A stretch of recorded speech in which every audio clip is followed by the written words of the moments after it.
Hi అండి. పూరి జగన్నాథ స్వామి టెంపుల్కి అయితే బయలుదేరామండి. ఇంకా దేవుని దర్శించుకోవడానికి. అయితే ఇక్కడ భువనేశ్వర్లో దిగామండి. అక్కడి నుంచి ఇంకొక ట్రైన్ తీసుకొని పూరి అయితే వెళ్ళిపోయాం.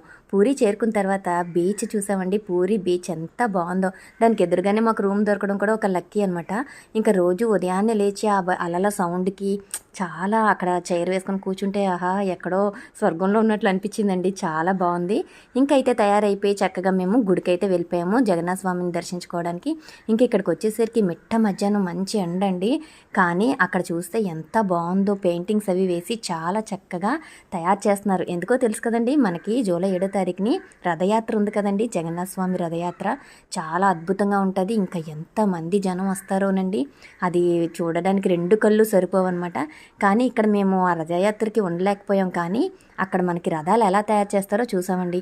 అలా అప్పటికప్పుడు 3 రథాలు చక్కగా తయారు చేస్తూ ఉన్నారు. చాలా అద్భుతంగా